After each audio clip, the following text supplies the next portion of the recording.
You have a pretty crazy story. You lived in Philly, the hood. Oh yeah, Kensington. People really believe in freedom here. So you're work in progress right now. Oh yeah. My sister passed away from fentanyl. Fist bump. I felt something, calmness in my heart. Have you tasted any yet? No. Oh, you're in for a treat. Did you have those skills or you had to learn them up here? Gotta learn them. Monkey see, monkey do. This is totally like a soft mattress. And this is moose. Tony gave me a gun because we're... Cram it in your wound, it'll stop the bleeding. The moose are like the king of the jungle here. What's scarier, the moose or the tweakers in Kensington? You got pure luxury here, you got choices. This is brilliant. Here we have a glacier going right into the water there. Beautiful Alaska. Good morning, guys. I've spent about a week in this great state. So far, I've realized a few things. One, super diverse with its landscapes. Two, many people here living many different lifestyles. So today, we're meeting up with some homesteaders. This is a family that left the big city of Philadelphia, decided to cut loose, live off the land, away from the utilities, away from the road. So we're gonna go inland, I believe roughly 30 minutes or so, and meet this family and sort of see what that life is all about. I think a lot of us have a sort of a mystique or that, you know, into the wild calling at times. So let's get it from the source. Let's do this.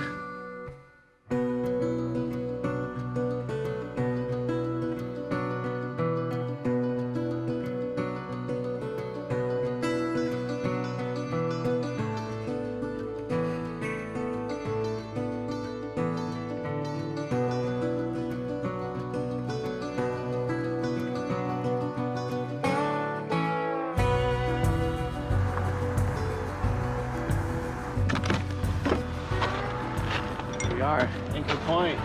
Tony, how you doing? Great, man. How you doing? Thank you. Appreciate it. Thanks Nice for to meet meeting you, up. man. So Tony, how long have you been doing this for, the homesteading? 3 years. It's going great.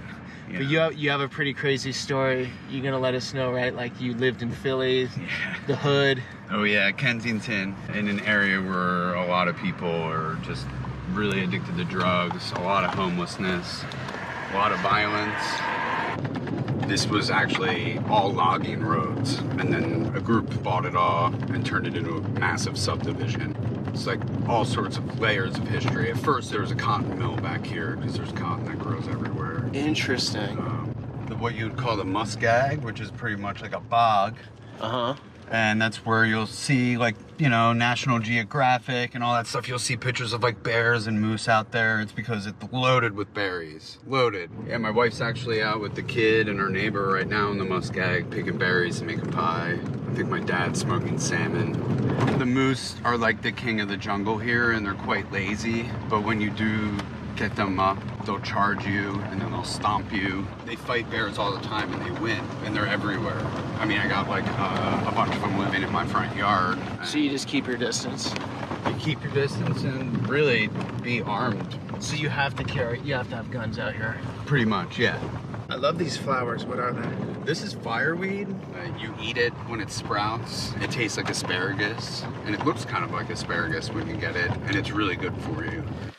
So this is horsetail, and it's high in silica. It's like really good for your teeth and your mouth and wounds. So if you get like a wound and you're bleeding, you could crush this up, chew on it, spit it out, and cram it in your wound, and it'll stop the bleeding. So this is good to have. I mean, you're in the middle of nowhere. You don't have power lines or anything, right? No, they quoted me $350,000 to get hooked up to the electric company. 350. Like the squatter situation with the meth heads, what they would call tweakers here. Wait, I thought you said you were getting away from meth heads and tweakers in Philly. Right. Well, with comes, you know, the freedom to live like that. Just like pretty much in a plywood shack. It's all overgrown now, but there's a lot of stuff laying all over the place. They had goats, and the woman had kids, or a kid. They took their kid away because they had a dead goat inside of it. You get all types in Alaska, huh? And right next to this beautiful guy's setup, the drug situation here is different. It has more of like a sense of humanity because no one comes here to be on drugs. It's someone's daughter or cousin that just got mixed up. They all try to help them.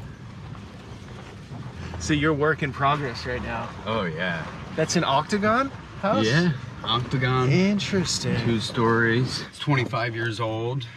Welcome to the homestead. The beginning of one at least, and you know. Or what was left of one that is now being fully renovated. These are what the foundation was 25 years ago. They just laid a bunch of logs down, and Is it it's rotting out? oh yeah, I mean I can just take this house apart in pieces. So you have skills, you know what you're doing. Yeah. You know construction. Yeah, I've been doing it my whole life, and I'm not afraid to learn either. Take it one bite at a time. When it gets cold, what's the story here? I'm lucky I have a big wood burning stove, and we have access to natural coal here. So we just go to the beach and collect coal. Coal is on the beach? Yeah, massive pieces of coal. I mean, they'll be like the size of a truck or a car or something, but then you can find smaller pieces. Okay. So there's just natural, huge chunks, and it's quite heavy. So Tony, you were in Kensington, Philadelphia. Yeah. Notoriously bad these days. There are a lot of YouTube videos, right? Of just the place sort of falling apart.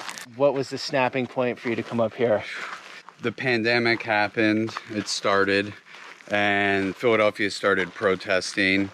Then the police leaked a memo saying that they were going to show up to like small crimes, which were home burglaries and... They weren't going to show up. They weren't going to show up. Okay. And then all of a sudden, just overnight, like in that area, it just started popping off and people were blowing stuff up and there's black helicopters flying around, and one of my wife's friends invited us up here and to work at her tattoo parlor, and we just fell in love and accidentally bought this place.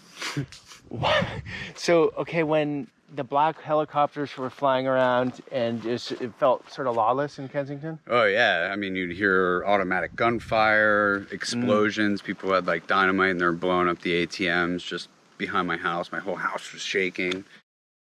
That's the salmon you caught in 12 hours? Yeah, we went over the weekend and went dip netting, and we maxed out in 12 hours. And how long would that last you? A while. I mean, for me, my wife, and my child, I mean, that would get me pretty far, but that's not my total limit. I can still go halibut fishing. I can still go fishing for salmon in the river with a fishing pole. Okay.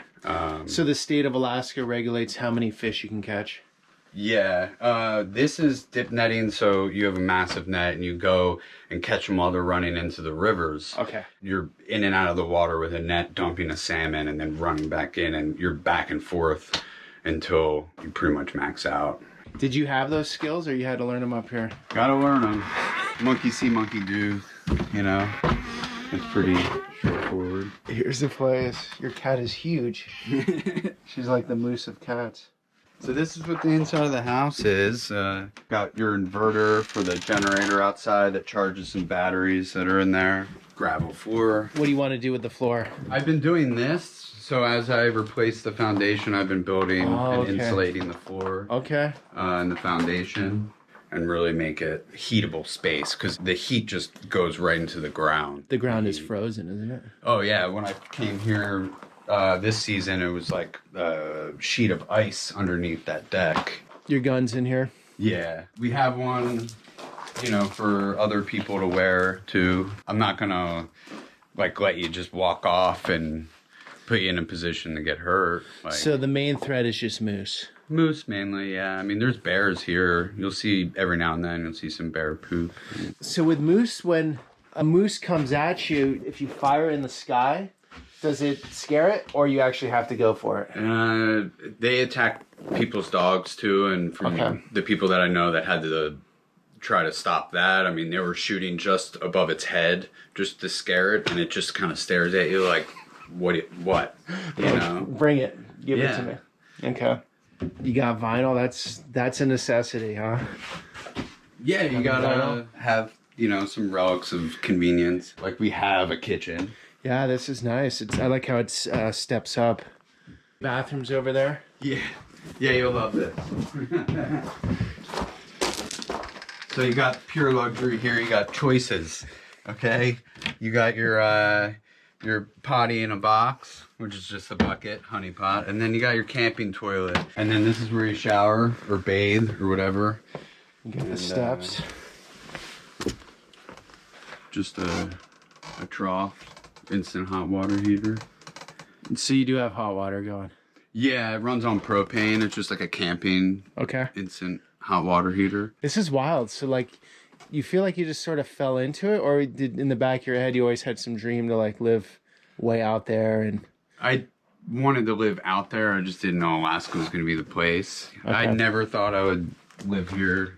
I studied like sustainable architecture, like earth chips and stuff like that for, you know, over 10, 12 years. And I just figured that if I can do it here, I can do it anywhere, right? This is like a pretty inhospitable place to be trying to live like completely off grid. If you could do it here, I mean, dealing with some heat and, you know, a New nice Mexico mountains would be quite refreshing probably after this. Yeah, right? Yeah. And, you know, the community is great. Everyone's here to do the same thing. Get away, explore, camp. Oh, wow. This is the lair. Yeah. Hello. Here's my mother. Hi, Peter. What's your name? Marsha. Marcia. Nice to meet you. Nice to meet you. Yeah. So how do you like being up here? I love it. We came up here and I helped him. I watched the baby pretty much, took the baby out, and I fell in love with it. It took me a couple weeks to like get used to not the rat race. You had to kind of unwind. 'Cause you have to pack patience when you come up here.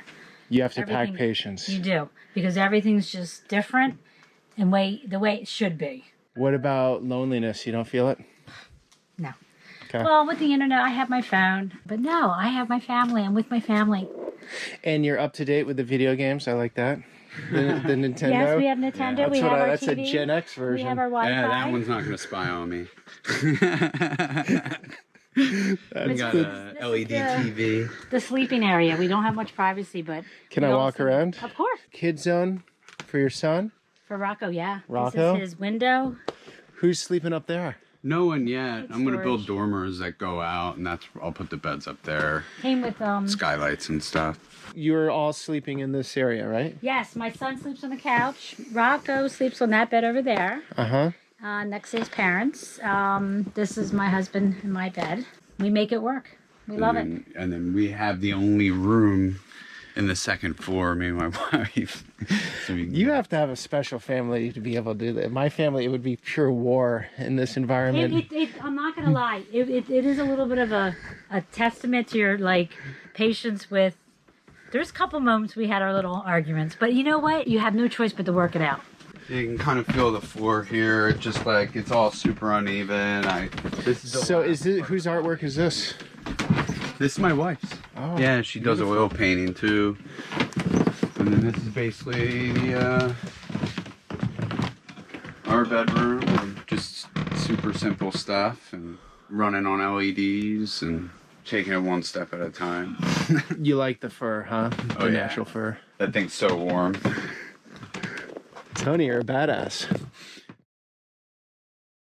You have a what? I'm I sorry? have a larger like memorial for everyone that I've personally known that's died of fentanyl and drug problems and stuff. So You know many people that have? yeah, like over 40. Just me, over 40 easily. Yeah, and his friends. my sister passed away from fentanyl. One of my really good friends died from some other mysterious substance. Did she, I'm so sorry. Did she know she was taking fentanyl or no? No. No. It was laced in something. Yeah, it was laced in heroin, but then also, you know, I have friends that died from fentanyl that came in cocaine, in fake Percocets, fake Xanax, you know, things that. Yeah, we just lost our niece May 21st. Yeah, this year. my cousin. Same age. To My brother. fentanyl? Yeah, fentanyl. My husband's sorry. brother. Yeah, I was on my layover here it. this year, This is the and reality. I got a call like, yeah, she's dead. You know, your cousin's dead. Yeah. And, you know, I'm sorry. getting out of that environment was possibly the best thing I could have done for my mental health. It's dark. You can just see it on the people's faces when they're sitting at the bus stops, outside of the food shelters. Everyone's like, oh, and just also driving by and seeing people you went to high school with, and seeing people that you know, have known for a really long time, just like kind of like wandering around. Yeah, it seems to be a not a good world of place. like despair. Nobody wants to get better. They just want to stay the same. The mental health issue that's been created, and we never thought in a million world, in our life that we would have this problem, because we were middle class kind of, going by the book kind of thing. Right. After she passed away, I went on a healing journey. I went to Arizona first. And then he came here and he was telling me how beautiful it was. And I'm like, yeah, I'd like to go back up there. I went up once. I'll go back again.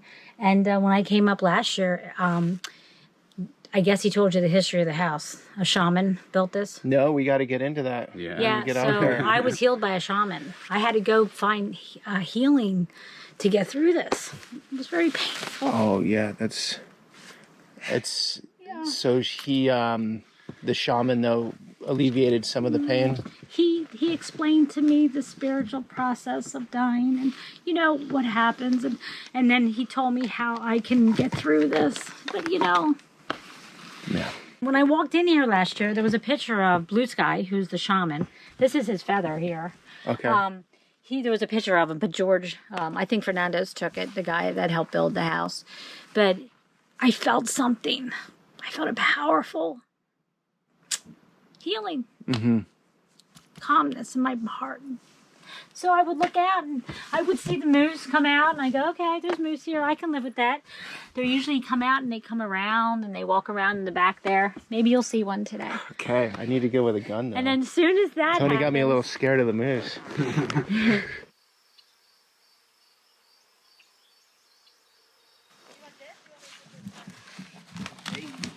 I'm gonna feed the rabbits we have living in this little house. When we bought this property, there was actually an old elderly Russian man that lived in here for the last 10 years. You might want to watch your stuff. So we're breeding rabbits. This is where the guy lived. It was leaking, and there was like mushrooms and stuff growing out of the floor. And he was in his 70s, and I got him to move in with his brother. He lived alone? Yeah, I lived alone here. All He the was way out here. Diabetic and unmedicated. How did he survive out here? He just had like a little tiny propane burner and just burned wood. That's pretty essential too. What is that? That's a mosquito magnet. This thing eats the mosquitoes because I don't know if anyone's told you, the Alaskan state bird is actually a mosquito. And they're like, they flood into this thing, and it's like population control.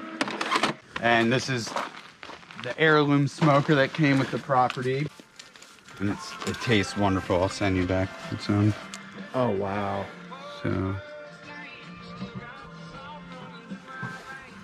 I'll wait until you try that, man. This is my brother. Oh, okay. Yeah. How you doing? Good, man. How are you? Doing well. See, he's living here too? Yeah, got the whole family supporting me, watching the baby, and then, they get their building for next year. And Tony gave me a gun because we're going on the four-wheeler here soon into the berry fields, right? Oh yeah. It's better to have it. It's like a parachute. If you need one, it's probably the last time.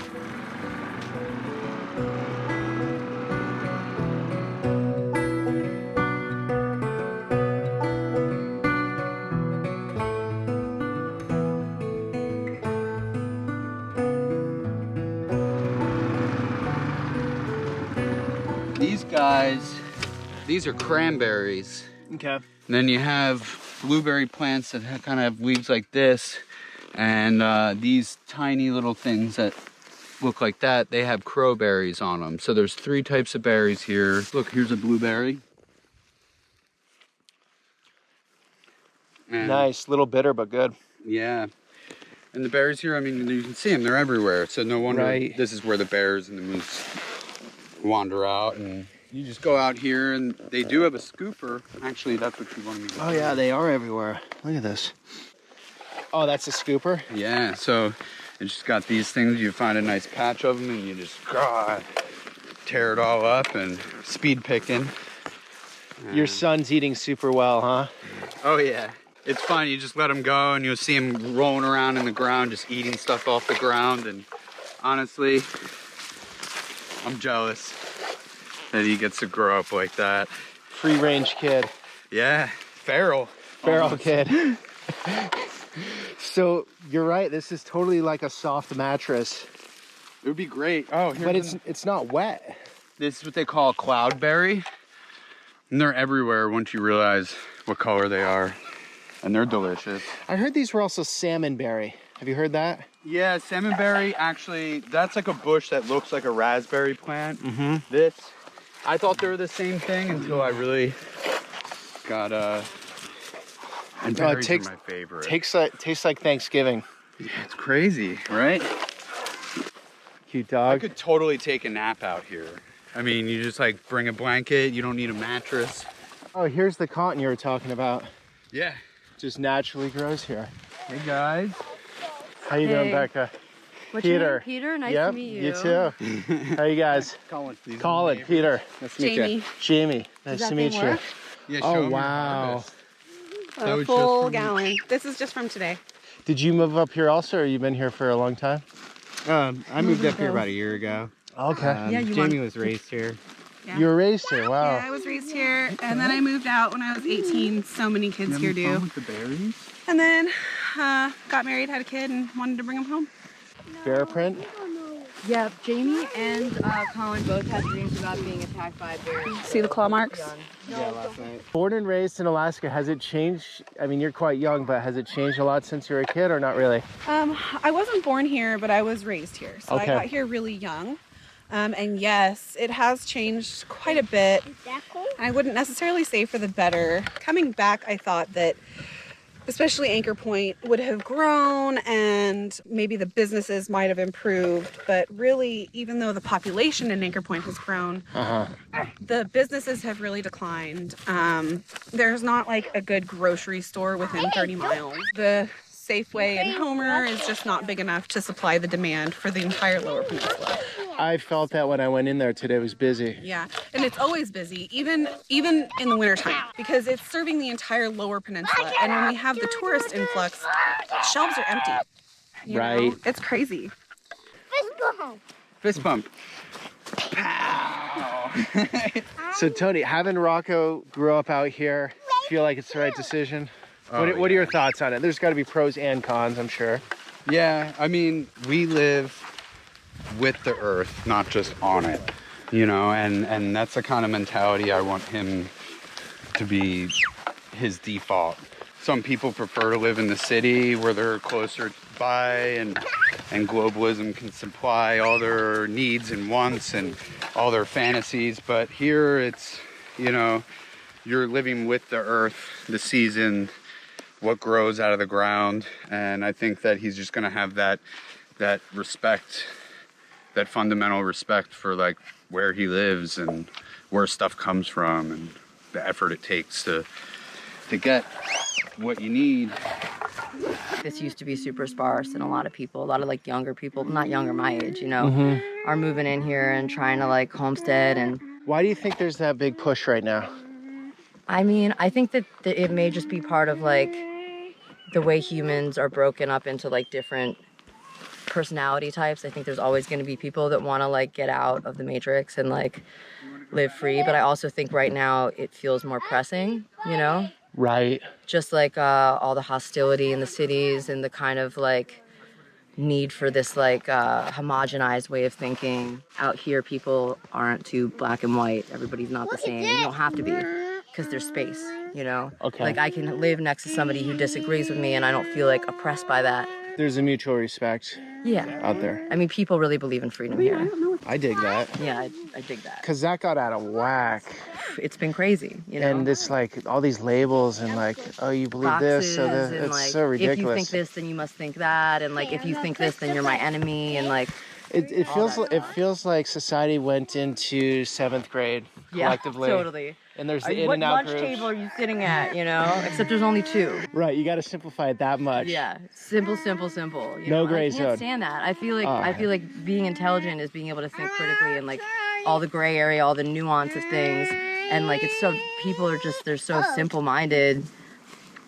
The way that things have to be like categorized in a simple way. And to a degree that's kind of like human nature. Like you got to like know somebody like not like animal nature. If they're a threat or if they're coming with good intention, maybe over the hill. In our DNA, it's like the different thing coming over the hill was a threat to our existence. But we're modern people to some degree. We don't have to worry about it like that anymore. Right, and I feel like it plays on our base, you know, this base animalistic, you know, like lizard brain, you know, where you're just like, friend or foe, I need to know right now, you know, like. Right. You, Tony, were a heavy metal guitarist, right? The Singer. vocalist. Yeah. Vocalist? He plays everything though.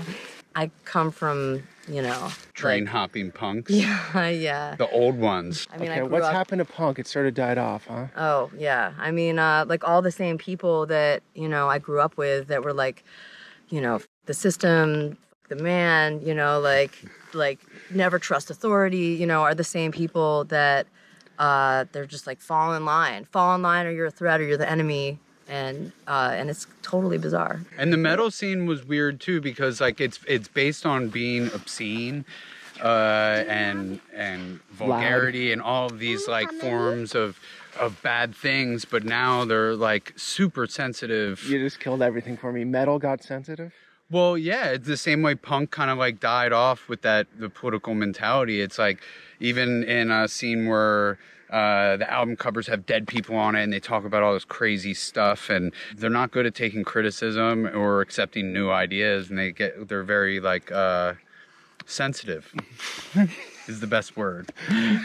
So that, honestly, you guys just couldn't hack that and you're just like, get me as far away from that as possible? I mean, it just felt like the more that I tried to preach like respect and tolerance, you know, like the more that like people that I initially had seen myself as like my side, you know, like attacked me because it's like you can't be moderate. You need to like anybody that doesn't agree with you. And then coming out here, I tattoo people that are like that have a completely different diametric ideology than I do. I don't even know what my ideology is at this point. I just like don't subscribe to the system. Getting to actually talk to these people that like that the left think are like the enemy and really like get in their heads. Like they don't even like see the same news that you do. They don't even know what the fuck you're talking about when you're like Trump's racist or he's like homophobic. They're like absolutely not. There's no truth in that, you know, and they're not idiots. They're just like getting a different set of information than most of the people in Philly are.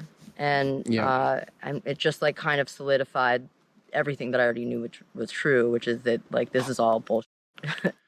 Yeah, historically, America tried to come in here and enforce a bunch of rules on the locals and the natives, trying to tell them how to live out here, and they wouldn't have it at all. I mean, they just burned down ranger station after ranger station after ranger station, and eventually the president had to, you know, send somebody new in who could really make peace with the locals and be like, look, we're going to work with you, because they couldn't be like, there's no iron fist for this group, you know? You're talking about the indigenous or the like... Not just the indigenous, like also the early Americans that had come to settle here, because they started trying to tell them like, you can't dam up this river, or you can't like fish this way, or you can't, and there are a lot of rules, there are, you know, but they really, you have to get these people on board, you know, they're not gonna let their way of life be threatened. People really give a shit about their way of life out here. And they suffer for it because the winter's not easy. Yeah, there's a very specific breed of person that came out here. It makes Montana look like light version. Yeah. Because at least you can drive to get like healthcare where they're not gonna like chop your leg off. Yeah. Anytime I leave the city, even just to go camping, I'm like, oh shit, I should not have been in there, you know? Right. Like it's like leaving a house with a carbon monoxide leak. You know? Okay, so what are you missing though? I miss my friends. Okay. But you get over the like convenience things. Then there's the convenience of like, oh, I can go in my backyard and I can like pick all these things that I can cook for dinner, you know? Right. Like that's convenient and it feels better. Like gratitude that you get for like something that you bought in a store or like a fancy restaurant wears off really quick. But here, like where we can go camp out and it's beautiful, and dip net and get a shit ton of fish, and then you come home and you process it all and you like smoke it and like share it with your friends or your family, and it feels like you're cutting out like the middleman. That's why I bought this out, because yesterday I totally wasted a good piece of fish because I couldn't get to the bottom. And I think you're Italian, aren't you? Yeah, father. Yeah, okay. So what do they call these pizza spatula things? Pizza spatula, I'm not sure. Yeah. This is wild caught, so there are no white lines really. The wild lines are fat, right? This is just pure, unadulterated salmon. This is what you get. This is nature salmon. This is not something they raise on a farm and they force feed it and make it grow to market size in 1 year. I mean, Wait, what'd you have? reindeer sausage. It's venison. Venison to people that eat deer. It's reindeer sausage. But absolutely delicious. People think we're crazy. We eat, you have rabbit. What do you think people ate 250 years ago? They ate rabbits, they ate deer, they ate bears. Bears. My son's going to go on a bear hunt.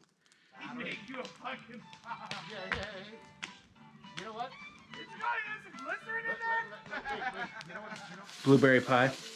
Blueberries, cloudberries, a couple crowberries, which are usually not thought of as being delicious, but Rocco helped, and a couple cranberries too, even though they're not quite ready, quite ripe. Everything's good with like a little bit of sugar. Then over here. We got some halibut with Oh, we have tar halibut. seasoning. Nice. Yeah. Halibut, salmon, shrimp. Yeah, moose and deer. You're gonna eat moose and just be like, why don't they just like farm raise these things? They're humongous. They taste delicious. They're like fat free. I've never had moose. Yeah, it's so good. This is your craft, Tony? Oh yeah, I love cooking. So this is what our friend harvested. This is the Sitka deer, the black-tailed deer. Okay. That's specifically on Kodiak. And then this is the Kodiak shrimp. And then this is moose. So do you trade food with people? Oh yeah, big time. And people tip me in fish a lot. It's part of how I fell in love with here. Like the first. So they'll year pay we for were the here. tattoo and then tip you with a fish. Yeah, or sometimes people are a little short and they're like, "Can I tip you in meat?" And I'm like, "Can I pay the rest in meat?" And I'm like, "Yeah, dude." Game and meat and fish, it's all currency. I mean, I know a guy that got a brand new septic tank with just fish and maybe some marijuana Yeah, because that he he got his grew. whole roof done with fish and weed. Yeah. And Homer does have its own currency, Homer bucks. I don't know if you noticed that next to the... No. No, it's like they have a little sign. They have their own currency, and they'll give you change in that you can spend locally. So they don't- Interesting. So what do you mean? It's like instead of using dollars, Homer bucks? Homer Yeah, bucks. Homer bucks. They So have what's their- the advantage of Homer bucks? I don't know, maybe you get a discount. I haven't used them, honestly. We do pretty good with her getting fish from tattooing and stuff. Like, some people are really generous. They also like come down here because it's a fishing destination, and they have no way to take it with them, nowhere to put it. Okay. And they come down here, they get like 80 pounds of halibut, and they're like, I only want 20 pounds of it, and they just give the rest out. Love avocado. Oh, the halibut. Really hard to get a good avocado out here. Nice. Like white, flaky, not fishy. Right. These are the eggs of the shrimp. These little, it looks like little caviar. And people eat that. It's considered a delicacy.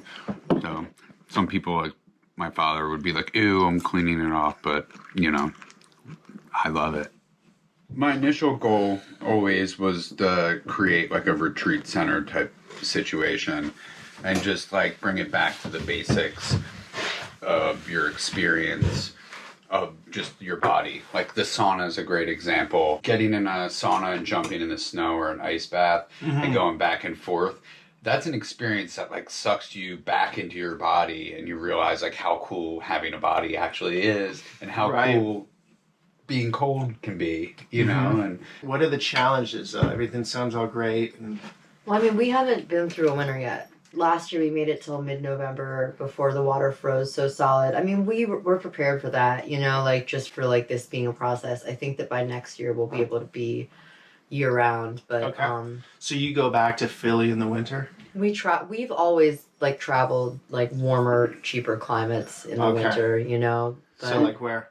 Like this year it'll be turkey. Okay. We're very fortunate to have that ability to kind of like tap out for a little bit and be like, we're gonna spend a few months and thaw out. Because I am a lizard and I do like I like to be hot. Yeah. So it's like that's a little challenging for me, just like acclimatizing to it being cold, but the beauty makes it all worth it. It's a lot easier to not have a bad attitude about it. You feel like you can hack it out for year after year? I think so. I love that the old timers are like, you're never gonna make it. You know, I'm like, Yeah, they always say give it to crazy me, stuff you know? like that. They're like, "Where'd you move from?" "Oh, you're screwed." You know. They turn into like those people on the TV shows where they're like, "You hurry up quick, because the winter's gonna be on you, and you're gonna freeze to death," and like all this shit. And you're just like, "Oh, come on, man." I mean, they're right Can I though. enjoy You gotta myself? hustle. The summer goes fast, you know. But it's like it's hard to miss that vibe. But like when your sink literally clogs with ice and like pouring, you can't even boil enough water to thaw it out, and your toilet freezes, and then your shower drain freezes, and then you get no water anymore because the water line froze. It's like you're pretty much getting kicked out. You're being forced out by nature, you know? And you could probably muscle through it and go to the well and the local well in town and go get water jugs and stuff and really like do that, but you know, We're very fortunate in the fact that like when we're like as we're troubleshooting this, because the learning curve is steep. It's so steep. Okay. And every time that we close this house down and come back, we're like, all right, new things that we need to remember to do better next time. You know, like What would be the big lesson of late? okay, well the dumbest thing that somebody did was somebody left an entire bag of birdseed in the house. And then we didn't like wrap up our bedding or our clothes or whatever. Like we should have. Next time I'm gonna take everything that's like warm and cozy and put it in like Tupperware or something, anything. But the squirrels got in and they just spent all winter sorting different types of seeds. So there's just like mountains of. I mean, I'm still like pouring out boots full of like just sunflower seeds or just those little like round white seeds. Right. You know. It's incredible how like they're so diligent. They really they get around. They They really don't get just like things find done. one place and nest in that. Right. They'll literally like, I just went fishing and I went to go put my boot on and I'm like, what the hell is that? Sand? And I went like this and it's just like a ton of birdseed came out. I'm like, oh man, that squirrel. But it's okay because I ate them. You know? ate the squirrel or the Yeah, birdseed? I chased it outside and That shot was it. last and- year. We No, have I- had this ongoing. How is squirrel? Is it Oh, you're tasty? right. We did. It's eat all right. They're squirrels, smaller yeah. than the ones on the East Coast. And They're very Right, small, you but they're know. delicious. Moose is tasty. yeah. I love moose. Right. Moose and is this amazing. deer is phenomenal. It's not gamey. Doesn't No. have like a really weird taste. I mean, it's not far from beef. It's not far from cow. No. I feel it that way, but I like the flavor more. It's like It's like a flavor. Right. Like, have If you you ever didn't had... tell me, I wouldn't have known, though. Mm-hmm. Right, exactly. Right? You'd be like, this is really tender. It's low in fat. Very low in fat. You can like starve if you have nothing to eat but moose. And they're everywhere out there. As soon as like it starts getting dark, just around dusk and dawn time, you'll see them littered all up and down the highway, just standing there. And it's dangerous when they're that close to the road because they'll just like run out. Most people are more afraid of the moose than the bear, which I find interesting because I've heard a lot of really scary stories about bears. So what's scarier, the moose or the tweakers in Kensington? Honestly, the tweakers in Kensington didn't really freak me out because it's not tweakers, it's crackheads and junkies. And crackheads and junkies they're harmless, you know, but the tweakers are a different story. Okay. And we do have tweakers out here. And I mean, they're more wily and unpredictable. So that makes me a little nervous, but I still think Alaska I'm more does- scared of the moose. Alaska does have a high crime rate. A very high crime rate for the per capita. It's because it's all spread out, right? And like a lot of stuff just is out of the law, I guess. I've been curious about what the factors for that are. I mean, like, why so many serial killers? I get it that, like, if you needed to bury a body, this would be the place for it, for sure. Like, no one's gonna find it. But still, like, people don't use heroin because there's needles around, you know? So, like, why so many serial killers, you know? I didn't know that. Serial killers. I just thought a lot of domestic abuse and There's domestic Sexual abuse, a rape lot and of sexual abuse. alcoholism. Somebody- I think might fuel a lot of it. sure. The fact that like people like run out of things to do and they just like recreationally become alcoholics and Well, the winter's got to be brutal. Like this light right now being like the most light during the day, but only for a few hours. Then dark. Yeah. People say you kinda really where gotta I'm at. like get out every day and do something, and they keep their eye on like the newcomers and make sure that they're like supplementing with vitamin D, and people do get depressed, you know. I think men get desperate. There's so many men here, and it's imbalanced. What did they say? What's the saying? The odds are good, but the goods are odd. Yeah. It's like China. More men Yeah. than women. Yeah. Yeah. And it's, they call it the recycling bin. Is that how it works? What, like it's not your girlfriend, it's your turn or something? Yeah. Mountain town mentality. It's interesting though how many different types of relationships there are out here. I mean, we have friends that are married and they really are only together for like a portion of the year because they're fishing, you know. Sometimes they're fishing together, but sometimes, you know, like just one partner's out at a time. Sometimes a partner's out with some of the kids, you know. So like, a lot of long distance stuff. yeah, but also there's this level of like it's completely acceptable to bring your kid to work, you know, like or your dog, kids and dogs, you know. I feel like the struggle makes it sweeter. Yeah, the struggle does make it great. It's definitely victorious. You guys are choosing discomfort. You don't have to. Yeah, I don't have to. No, don't have to. Pretty privileged that we can choose it. Yeah. I want freedom, and I feel like the way to do that is to just like build it yourself and not be like part of the machine. Yeah. When you're responsible for your own comforts and your quality of life, it gives you more energy than you'd assume. If you want to live a higher standard of life, you're the one that's in charge. You're the one manning that ship. And right now, this house, it's like the way I describe it is you're sailing the earth.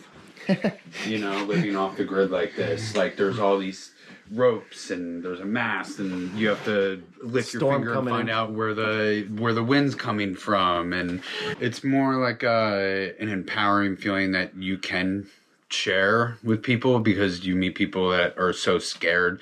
If you want to do something, just do it. Don't sit there and overcalculate and be like paralyzed by analysis or paralysis by analysis, people say, you know, and you can get over these hurdles and build awesome stuff. And then you meet people that are so easily like toned down by the unknown, and they're like, oh, well, I don't know how to do that. Well, you can, but you got to learn.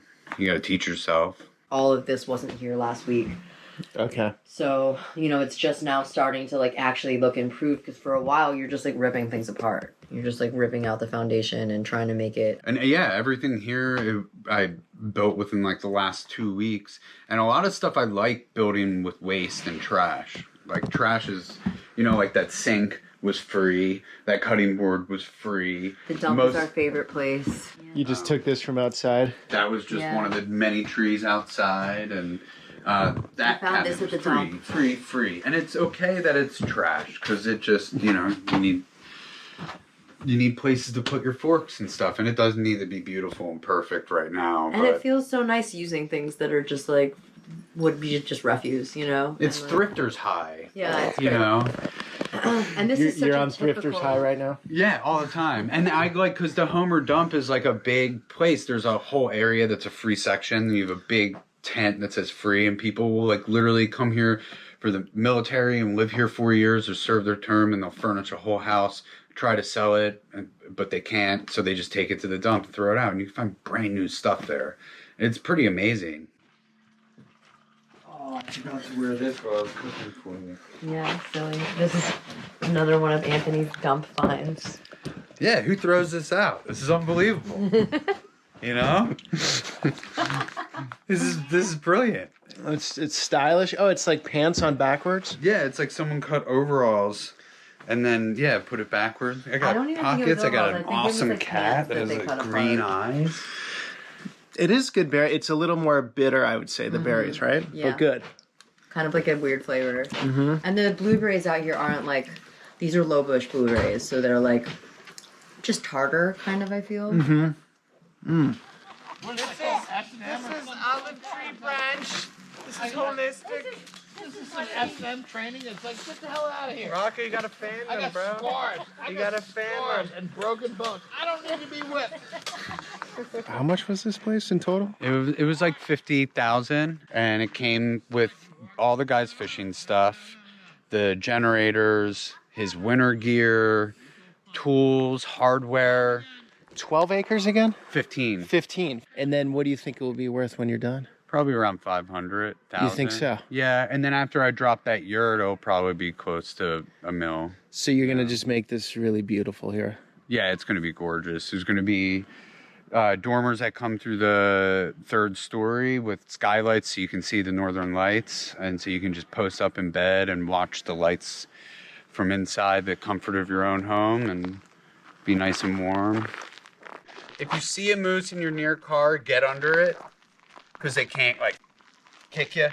Cram yourself into some like really tight trees and go like this. Ah! Moose tips from Tony. All right, guys, that was very interesting. A lot of respect for these guys raising their family out here. Obviously, it's not for everybody, but I do admire the fact that they took a risk, they stretched far, they're going for it, and they're getting the reward out of it. Alaska is not an easy place, but it does have something that most places don't have to offer. So thanks for coming along on that. Check out Tony's and Rebecca's channels, links down below. Also, got a new merch line, have shirts coming soon, got these hats going, and I'd love you to be part of my mailing list. More behind the scenes stuff and information about these parts of the world. So thanks for coming along. Until the next one.